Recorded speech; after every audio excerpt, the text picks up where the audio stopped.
Hey everyone, today we're diving into the world of the Monsterverse to answer a burning question. What are the weaknesses of the king of the monsters himself, Godzilla? Now, don't get me wrong, Godzilla is an absolute powerhouse. He's the Alpha Titan, the defender of Earth, and the ultimate symbol of nature's wrath. But even the mightiest creatures have their flaws.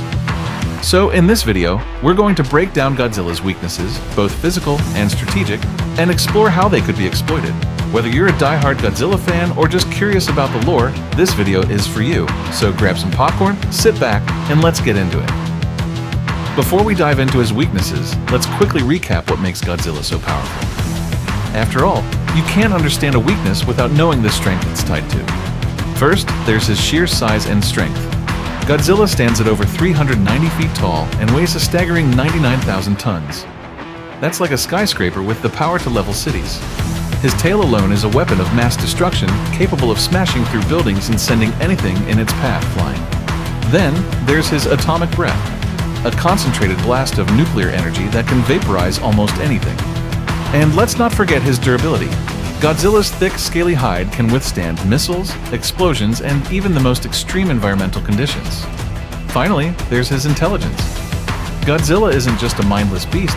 He's a strategic fighter who adapts to his environment and uses it to his advantage. But even with all these strengths, Godzilla isn't invincible. So, let's break down his weaknesses. Let's start with Godzilla's physical weaknesses. While he's incredibly durable, there are a few chinks in his armor that could be exploited. His gills? One of Godzilla's most well-known weaknesses is his gills. These are the slits on the sides of his neck that allow him to breathe underwater. While they're essential for his survival, they're also a vulnerable spot. Gills are softer and less protected than the rest of his body. If an enemy could land a direct hit there, it could cause Godzilla significant pain and potentially weaken him. His underbelly. Another vulnerable area is Godzilla's underbelly. While his back and sides are covered in thick armored scales, his stomach is relatively softer. This is a common weakness in many animals, and Godzilla is no exception. If an attack were to target his underbelly, it could cause more damage than attacks to his armored areas. His eyes. Now, this is a weakness that doesn't get talked about enough. Godzilla's eyes. While they're small compared to the rest of his massive body, his eyes are a critical vulnerability. Think about it. Eyes are sensitive. And for a creature like Godzilla, they're essential for tracking enemies and navigating his environment. If his eyes were damaged, it could severely impair his ability to fight. In fact, in some of the older Godzilla films, we've seen his eyes targeted by enemies. While the Monsterverse hasn't fully explored this yet, it's a weakness that could be exploited in a future installment. Fatigue and overexertion. Godzilla may be a powerhouse, but even he has limits. Prolonged battles can wear him down, especially if he's fighting multiple enemies or using his atomic breath repeatedly. We've seen instances where Godzilla becomes visibly exhausted after intense fights, which shows that even the king of the monsters needs time to recover. Vulnerability to extreme heat.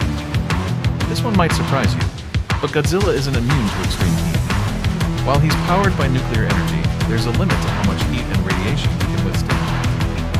In Godzilla, king of the monsters, the military considers using the oxygen destroyer, a weapon that creates a massive underwater explosion, to kill Godzilla. While it doesn't work as planned, it does knock him out temporarily. This suggests that extreme heat could be a potential weakness. Now, let's talk about something a little different. Godzilla's intelligence. While Godzilla is undeniably a powerful and instinctive creature, he isn't always the most strategic fighter. His intelligence is more animalistic than anything else, which is part of what makes him so unpredictable.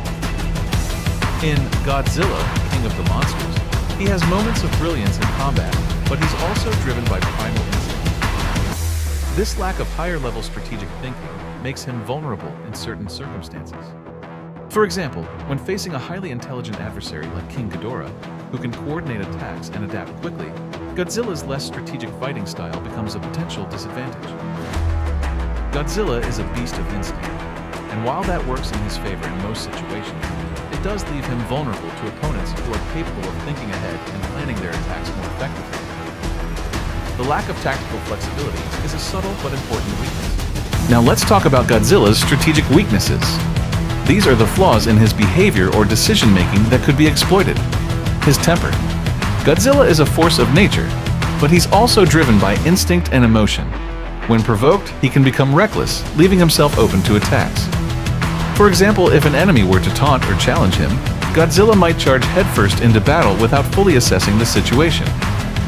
This could give his opponent an opportunity to land critical hits. His loyalty to Earth. Godzilla sees himself as the protector of Earth, and this sense of duty can be used against him.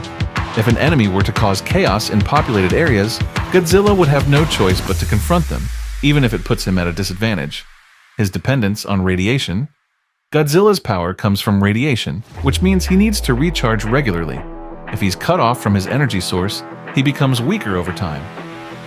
In Godzilla 2014, the military considers using nuclear weapons to lure Godzilla into a trap. While they don't go through with it, the plan highlights a potential weakness.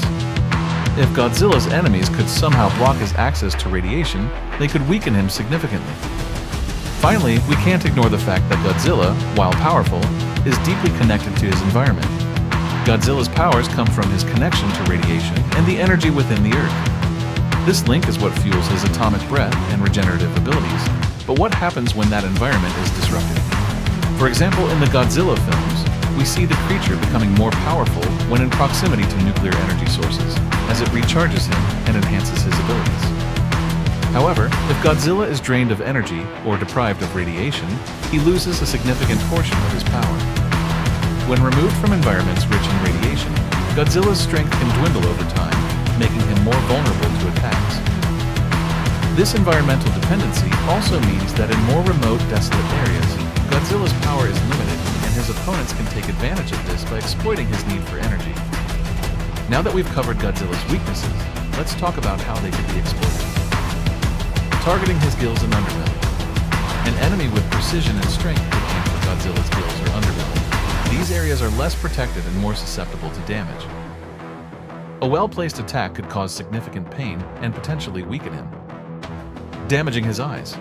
If an enemy were to target Godzilla's eyes, it could severely impair his ability to fight. Without clear vision, Godzilla would struggle to track his opponent and could become disoriented in battle. Wearing him down. Prolonged battles are another way to exploit Godzilla's weaknesses. By forcing him into extended fight, an enemy could exhaust him and reduce his effectiveness. Cutting off his energy source. If Godzilla's access to radiation was blocked, he would gradually weaken over time. This could be achieved through environmental manipulation or the use of specialized technology. Using extreme heat. While Godzilla is resistant to heat, there's a limit to what he can withstand. An enemy with access to extreme heat-based weapons could potentially overwhelm him. So, could Godzilla be defeated? The answer is yes, but it wouldn't be easy. To take down Godzilla, you'd need a combination of brute force, strategy, and a deep understanding of his weaknesses. You'd have to target his gills, underbelly, and eyes, wear him down with prolonged battles, and cut off his access to radiation. Alright, so we've covered a lot of ground today. Despite being an unstoppable force of nature, Godzilla isn't invincible. His weaknesses, whether it's his vulnerability to overwhelming power, his lack of agility, his susceptibility to electrical energy, or his need for an energy-rich environment, show that even the king of monsters has limitations. But even then, Godzilla is a survivor. He's been around for millions of years, and he's faced countless threats. In the end, his resilience and adaptability make him one of the most formidable creatures in the Monsterverse. And there you have it, the weaknesses of Godzilla in the Monsterverse. While he's undoubtedly one of the most powerful titans, even the king of the monsters has his flaws. What do you think? Did we miss any weaknesses? How do you think his eyes could be exploited in future movies? Let me know in the comments below. If you enjoyed this video, don't forget to like, subscribe, and hit that notification bell so you never miss an upload. Thanks for watching, and I'll see you in the next one.